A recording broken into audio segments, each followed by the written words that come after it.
Hello everyone, welcome to another Isatis.neo demo video, and in this one I am going to fill in some of the gaps in a real-world workflow that I skipped over in previous tutorial videos to show the minimum steps needed to generate what we've got on the screen is a creed estimate.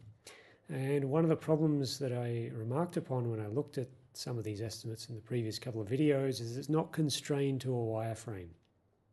So it's really expanding out this estimate, but basically as far away from the input data as my search neighborhood allowed. And that's not really how you do this in a real world case. So we're going to go back to somewhere earlier in the workflow and try to clip this to a wireframe. And in so doing, we will be introducing the concept of a selection variable inside Isatis.neo. So a selection is a subset of a data table. So I don't want the whole grid to be filled in, I only want a subset of it. You could apply domain selections both on your input data and on your output data. And we'll see there's other use cases for selections as well. So I want to import wireframes, home tab, CAD mesh files, import some files. I'll click the plus button. Thanks to the magic of preparation, it has gone straight to the folder where I have my wireframes. See, I have north and south wireframes, and I could either treat these separately or I could merge them. Both ways work, and it's just a matter of taste which one you prefer. I'm going to merge them because for these purposes, I don't really care about separating out the north and the south. I'll just leave them together as one object. One mesh file anyway, or body, that's named here. And if I drag this into the 3D viewer, I can barely see it because my creed estimate went all the way outside the wireframe that I'm supposed to clip it to. See, I should have only estimated into this region if I were to follow these wireframes. So what I need to do is to flag the blocks that are inside this wireframe, or at least partially inside the wireframe. And to that end, I go to Data Management, Create Selection. Now, selections are fairly widely used in the software, and there are a number of ways to make them. We'll show filters in a little bit. Here in 2D, you might have a polygon. Here we're from meshes, macro selection from variable, if you have a domain code variable. On your input data would be the most common use case for that. Macro selection from rules for more complicated construction of multiple different selections. Macro here is nothing to do with like an MS Word macro where it describes a procedure. Macro in the Isatis universe is an indexed variable, so it could be one selection for each domain collected into a single macro selection. Let's go from meshes. First input is the mesh file, or body, that's the wireframe. If I wanted to separate out north and south, I could do that here by unticking or ticking as needed. I'll just select everything that's inside them. Close disjoint. I can have separate selections for the objects that I choose. Close superimpose is what I want. I just want anything that's inside either the north or the south can go into my or body selection. There are various options here that you can play with though. Output data table. Input selection might be a little bit tricky because there's like one line below, there's a global selection. You might not know which one's which. Input selection would be used if you want to flag blocks that are inside these wireframes, but also only consider blocks that are inside a previous selection. So maybe earlier, I don't have an example here, maybe earlier you brought in topography and you selected the blocks that were underneath the topo surface. Then when it comes to the wireframe, maybe the wireframing wasn't clipped to the topo. You don't want to select the blocks inside the or body wireframe that are above the topo. So you put a topo selection in here, and then you create a new selection that would be strictly only including blocks that are inside the or underneath the topo. So that's a potential use case for this. It is certainly a possible source of confusion. You do have to think about what each of these words mean. Output variables though, I'll just call this global selection ore body. If I wanted to do per mesh, I could do that as well. I won't bother. Discretization, if I don't turn this on, it's only going to be testing the centroid of each block. If I want something more fine-grained, I could put some discretization in here and say anything with at least 1%, a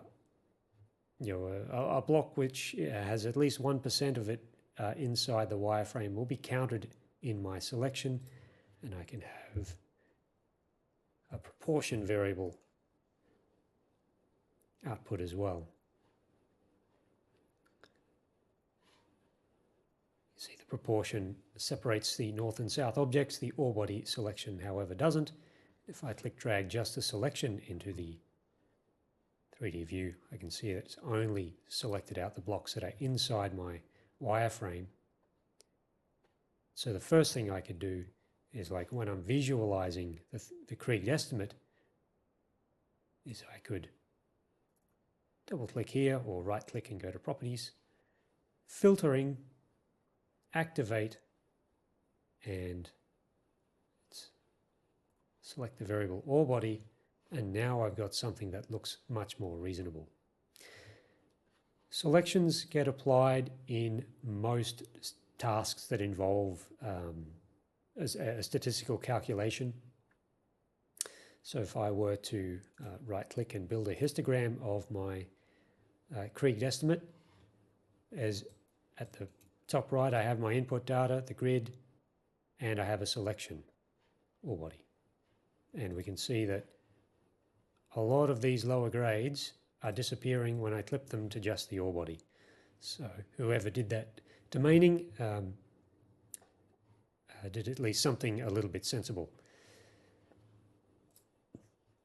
And if we were doing this in a full workflow, what we'd do when we estimated in the first place as a field for the selection, I'd have put the ore body on there. I wouldn't have even tried to estimate the blocks that are outside my selection. There are other options in here. If you have a polygon, you bring in a shape file, or we do have a map view. You can even digitize your own polygons and select off them. From filter, this is a useful utility tool. It just comes up from time to time. It's just the right tool for a particular small job in a larger workflow. A filter in Isatis.neo is one or more rules. Each rule is a single variable that has a test applied to it. So let's say I want to do a test on my Krieg estimate,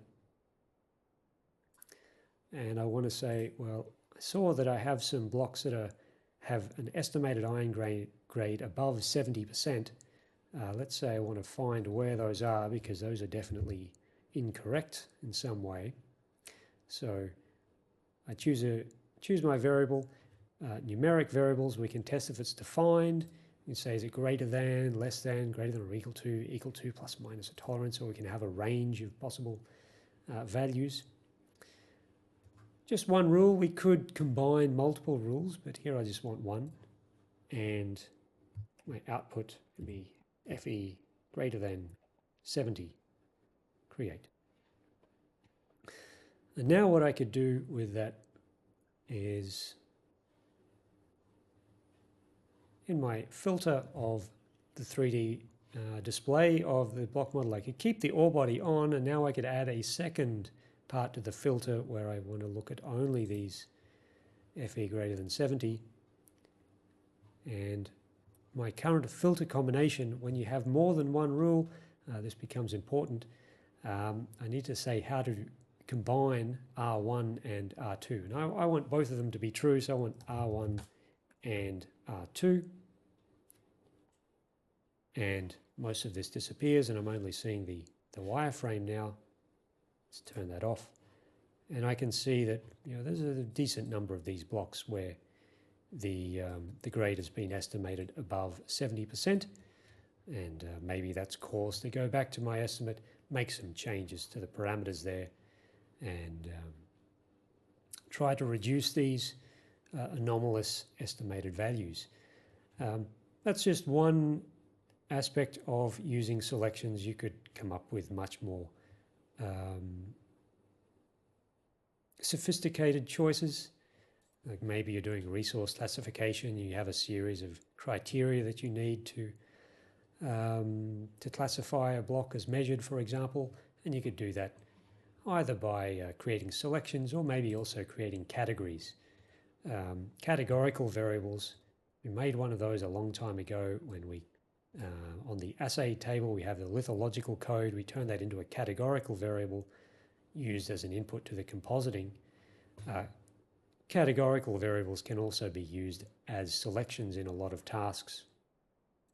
So once again, if I make a histogram, here I'm on the input data, and overall mean about 53.5%. Can choose a categorical variable of my lithological code as a selection. By default, all of them get chosen. If I untick all of them, okay, now there's no data selected. Let's just look at lithological code 1. I can see the mean here is 66%. For 3, it's 66% again. For code 6, it's 63%, a little bit lower. But for code 10, it's only 24%. And in fact, the way these numbers work is that all of the numbers, or lithological codes greater than 10, are low grade in iron. And you're able to, with this categorical variable, study each category individually, or you can try grouping them and seeing if the statistics make sense to group the possible domains together. So yeah, you'll see selections and or categorical variables throughout your usage of Isatis.neo.